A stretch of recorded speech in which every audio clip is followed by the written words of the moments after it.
The beat for Highway Patrol officers Chris Manning and Sam Ryan ranges from Mayfield through Newcastle's inner suburbs onto the Kooragang industrial area, up to Williamtown and up the Pacific Highway to Karua. Their office for the 8-hour shift until 2 a.m. is this 5-litre V8 police pack Commodore, the pack providing stiffer suspension and a limited slip differential to help with rapid takeoffs. And within seconds the crew is off in a rush. A call has come in from a police truck that a Tarana has eluded it in the back streets of Mayfield. The target car is spotted on Kooragang Island. Its driver is unlicensed. He's arrested and taken back to the police station. The police drive his car back to Mayfield. If it was left on Kooragang Island, it would almost certainly be stripped. Tonight is a prop and stop operation, meaning anyone whose vehicle or driving attracts notice is stopped and breathalyzed, as well as having licence and registration checked. This driver has not been drinking, and everything is in order. He's politely thanked for his cooperation. The crew elects to operate stationary radar on a downhill section of Crowder Street, New Lambton. They counter claims it's a revenue exercise by pointing to the side streets on this section of roadway. Those drivers who don't keep a foot on the brake as they run downhill soon show up. 76 kilometres an hour. 78 kilometres an hour. 79 kilometres an hour. The traffic's light and about every 10th car is doing 75 kilometres an hour plus. A shower of rain brings the operation to a sudden stop. A car is spotted with no number plate light. The driver's checked and cautioned to get the light fixed. A cyclist without a helmet is stopped. That's now a $32 fine. He's also warned to get lights on his bike. The patrol through city and suburban streets continues, checking registration, vehicle defects, random breath testing. If you have nothing on, you can make your way over that way and back up Newcastle 1. Yeah, in Strait.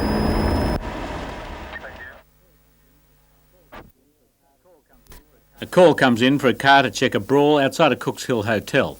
Because Highway Patrol cars are quick to respond, they're usually first on the scene of trouble. In this case, there's no sign of the brawl.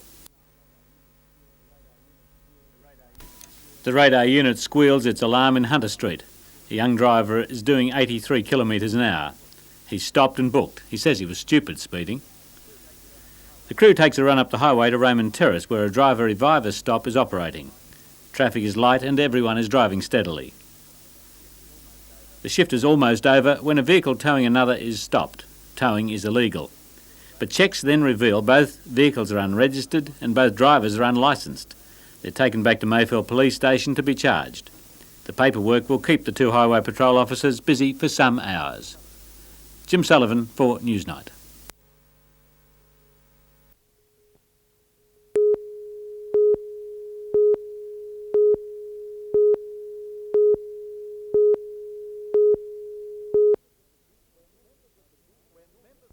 When members of the Jesmond Shortland Rotary Club and their guests gathered at Wallsend last night, it was for a historic occasion. Lynn Holmes, 40-year-old manager of Margot's fashion boutique in the Hunter Mall, was to be invested as president in an organisation known for male-oriented conservatism. Since membership of Rotary is by invitation only, all but a few clubs in Australia and throughout the world for that matter remain all male. Lynn herself was the first woman member to join the movement when Rotary International decreed it possible 2 years ago. Ironically, Mrs Holmes took over the chain of office from her husband Peter, a driving force behind the push to have Rotary recognise the talents of women. Many Rotary clubs still restrict female participation to once a month only, when wives, or Rotary-anns as they are called, are invited along for a social gathering.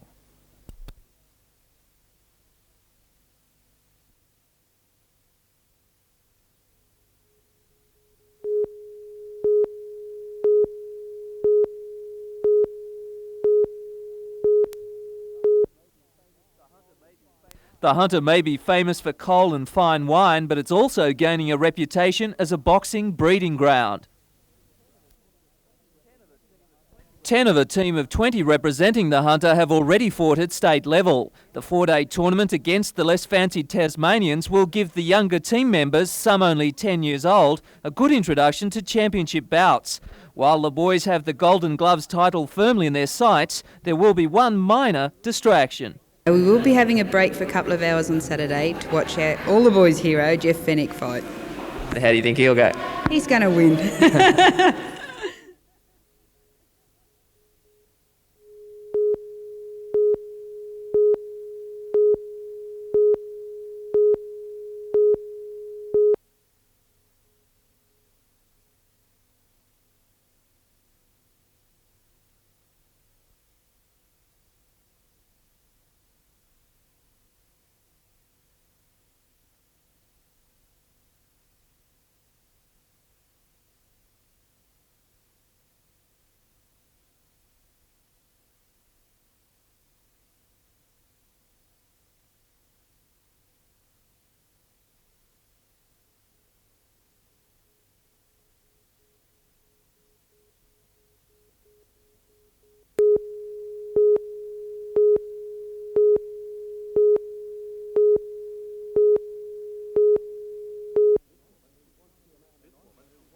This woman, who wants to remain anonymous, is one of about 2,000 people offered loans by Newcastle's Gem Fashion Shoes and Finance Proprietary Limited over the past 3 years. The loan started as a small amount for a pair of shoes, but the lending company was soon back with offers of cash. Well, I used to have a caller come to the door every fortnight, and when I was getting down, he used to ask me, did I want to renew my loan? The money was very handy coming on Christmas time. But now the Commissioner for Consumer Affairs has said the loan company wasn't licensed to operate. He said that under the Credit Act, borrowers are not liable for the amount financed or the credit charges if they obtained a loan from an unlicensed credit provider. Newcastle Consumer Affairs Regional Manager Richard Buckley says one of the main objections to the credit company was its interest charges. Well, the interest rates range up to 106%. Many of the contracts actually showed 96%, but when computed out, they were incorrect. They were running at 106%. It's believed the firm gave out thousands of loans in the Hunter of amounts ranging from $50 to $1,000. Borrowers are entitled to take action to recover the amount financed as well as the interest, a total figure of several $100,000. The finance company directors Mark Clyde Collingridge and Jeffrey William Banfield operated from this address in Hamilton. They weren't home this afternoon, and a sign which advertised their services has been removed, suggesting they're now out of business. The question is, how do you get into business in the first place charging interest rates of well in excess of 100%? The answer, according to Business and Consumer Affairs, lies in how you present the package. They've actually indicated to people that the interest is $30 in 100 that you borrow. Now, of course, that would be fine if it was over a 12-month repayment period, but the general repayment period was about 26 weeks or less than that. So it obviously is a very false impression they're giving borrowers. It must be pointed out that while the Gem Fashion Shoes company was unlicensed to provide credit, the company directors were licensed in their own right, so some loans won't be exempted. Consumer Affairs advises anyone meeting difficulties obtaining refunds from Gem Fashion Shoes to contact them immediately. Tom Hilston, NBN News.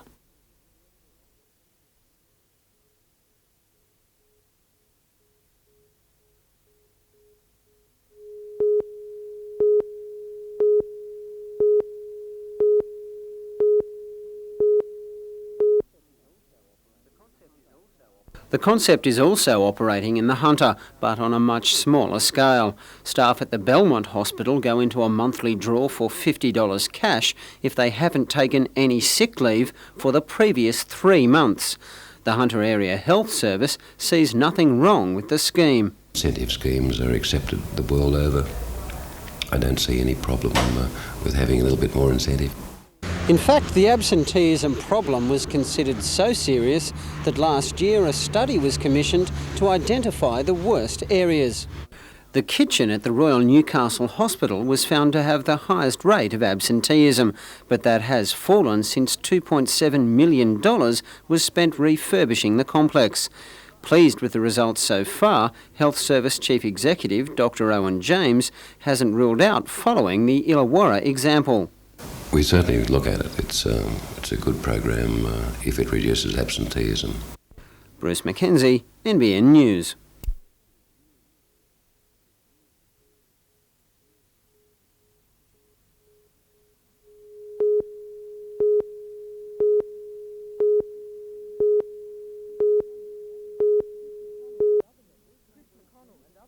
Chris McConnell and other members of the group Residents Against Sludge under Newcastle have spent weeks preparing this submission. Around this time next year, the Water Board hopes to pump sludge, the byproduct from its new secondary treatment works, into the abandoned workings of the Newcastle coal mining company Colliery under Merewether. Residents fear the plan could open the way for other waste dumpers. We're very concerned that the New South Wales Department of Health is going to have to register this area as a waste disposal site. So that instantly opens up the floodgates to dumpers, illegal and legal, to come in here. The Water Board says that's scaremongering. There's no way, no provisions at all to have that classified as a general dump, a general waste disposal site for anything other than the mine sludge. The Water Board's main reason for favouring the mine dumping proposal is one of costs. At about $400,000, it's far cheaper than the $5.8 million works needed to dry sludge into compost. But residents say it's not so cheap. The cost of monitoring initially was, in fact, the whole operational cost of the plan was $50,000 per annum. Now that's blown out times 3. And we have just learned that it is blown out times 4 to $200,000 a year, and they still don't know the final costs of monitoring. The monitoring costs have blown out to some degree to reflect the community concerns. Residents and the board will thrash out the issue before Newcastle City Council on Tuesday.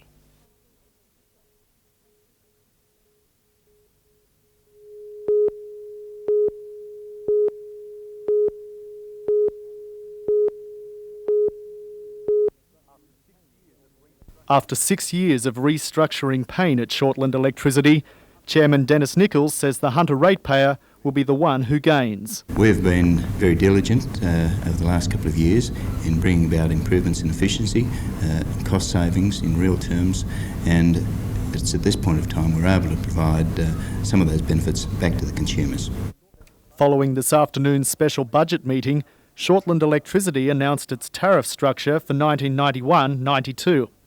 The increases are 2% for domestic customers, a 3-point drop on last year's hike, and 1% for commercial users. That's compared to 1.3% last year. Alderman Nichols says the modest increases are well below those imposed by other councils in the state. The chairman believes that in these times of recession, the pegged rates will provide relief to homes and businesses when it's needed most. I think that there are a lot of industries out there that are hurting in real terms.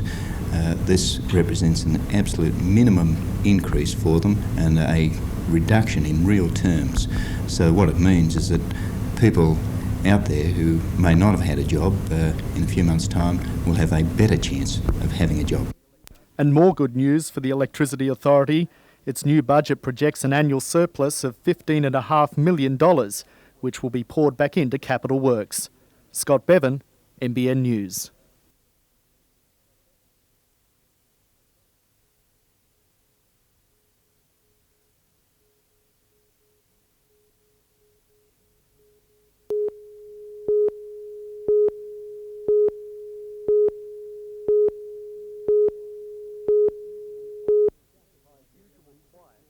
The usual quiet of this Ties Hill street was shattered by the yelping of a small terrier being torn apart by 2 other dogs.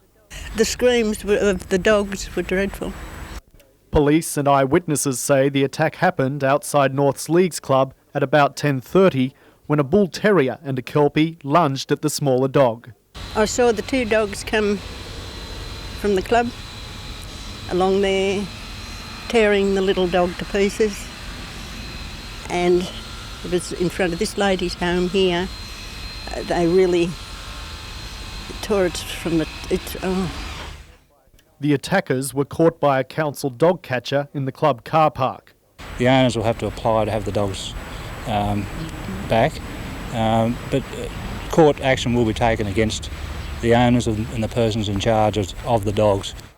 The terrier, called Rustus, underwent surgery for tear wounds at a Mayfield veterinary clinic.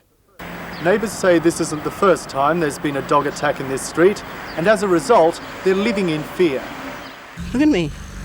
I won't leave the home now. I'm housebound. Raylene Kennedy, who asserts her cats have been killed by roaming dogs, says she hopes the residents will now get together and discuss the problem before a child is attacked. Well, I hope they do something because, they are pets being killed. And obviously, it's quite distressing to see that happen. We've spoken to a few of the neighbours and they seem to be quite frightened of a few of the dogs that are around this area. And we intend to look into that, and there's further inquiries being made.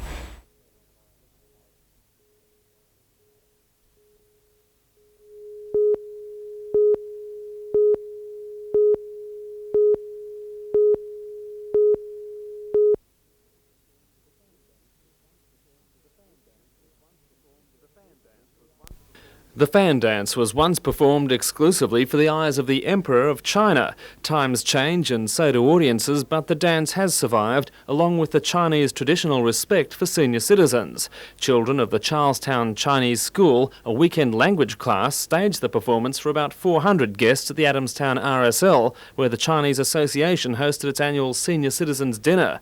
About 80 elderly guests enjoyed the lavish spectacle. The children's costumes and dance steps had all been painstakingly prepared by parents, anxious to preserve the cultural ties of their ancestral home.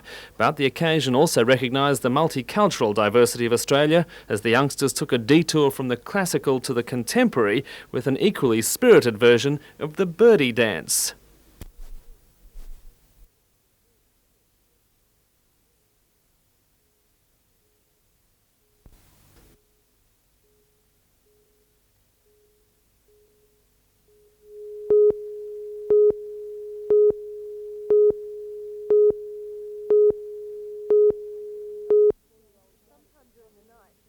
Sometime during the night, 4-year-old Danny stumbled into the grass-covered open drain.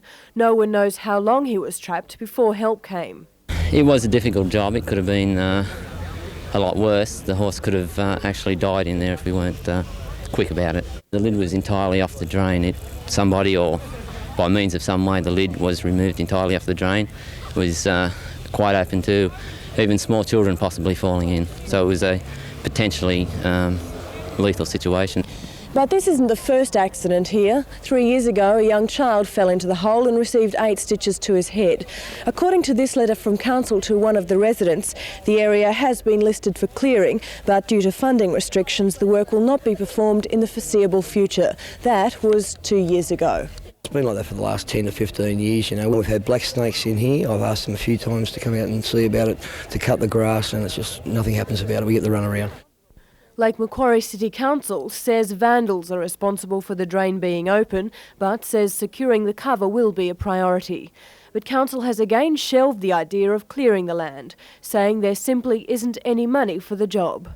But today at least, a happy ending. A dazed Danny staggered to his feet after hours of being pulled and dragged from the gully, fortunately with only a few cuts, bruises and sore muscles to remind him of his ordeal. Alison Peters, NBN News.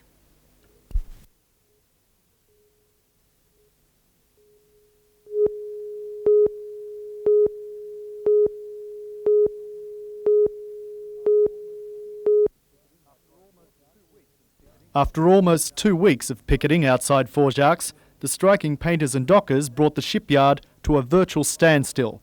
The strikers were fighting for the retention of a union-operated roster system that Four Jacques wanted to reject.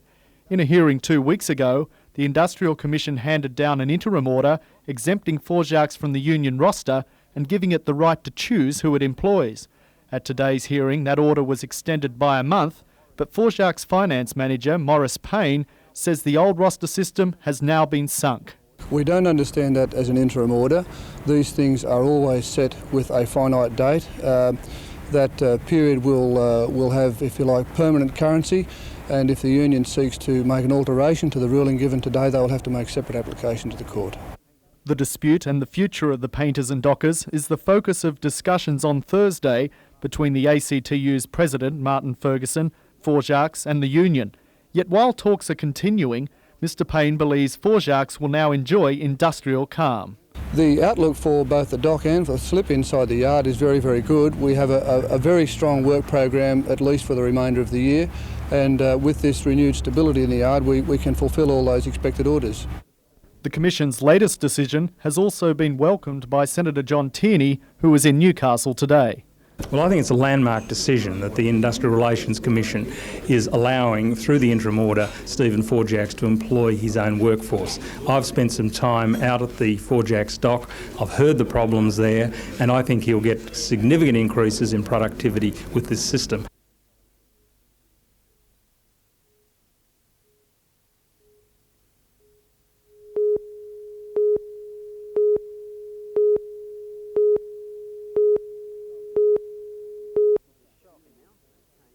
The shock announcement came late this afternoon.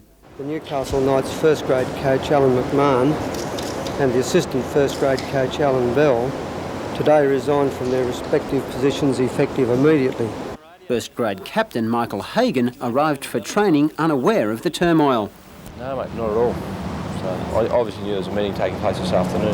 So news to me. Both coaches retreated into the clubhouse, shying away from the media attention. Reserve grade coach David Waite will take over the first grade duties for the remainder of the season. It was only 2 months ago that McMahon was re-signed by the club to a 2-year contract thought to be worth about $180,000. Since that time, though, the Knights have won just 2 games from 9 appearances and slumped to 12th on the league ladder. As the losses continued to mount, so too did rumours of disharmony within the club.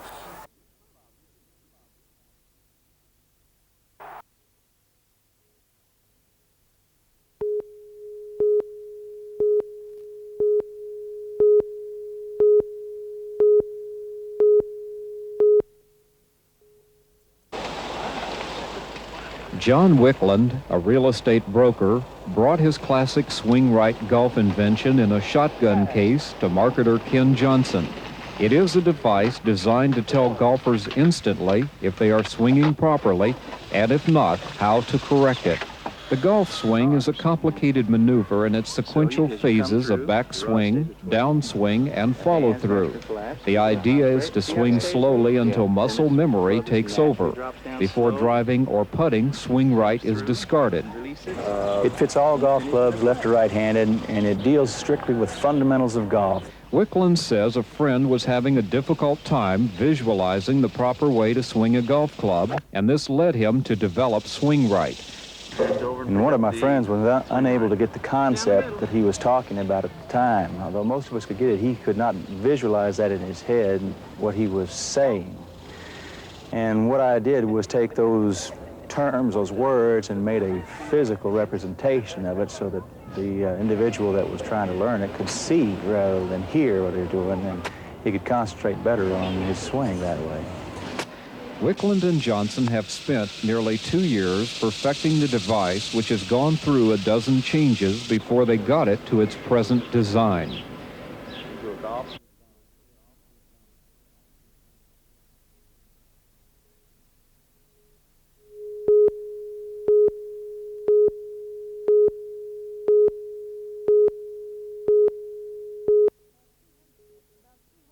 About 200 local electricians joined 60,000 others in today's strike.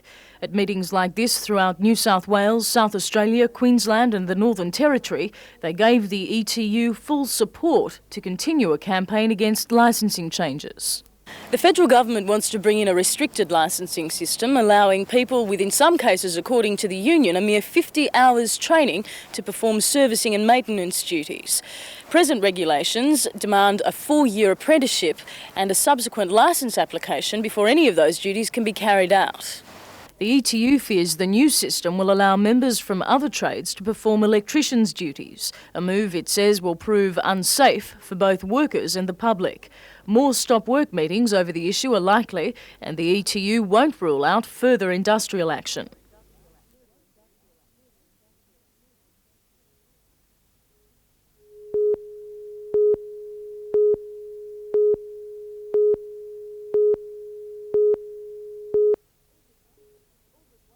All but one of the hotels was built more than 25 years ago. Tourism experts say their level of service is good, but the buildings are outdated. They're old product, old style of design, and internally they were good for a market which was 30 years ago. Brought to Newcastle today by the Visitor and Convention Bureau, John Simmons was one of 3 tourism experts maintaining the need for a new hotel in the city. He says times have changed and the market is demanding a new product. They're looking for a hotel which gives a comfortable, clean standard of accommodation in a modern environment. According to the experts, the urban regeneration of Newcastle will draw more people to the city looking for modern accommodation.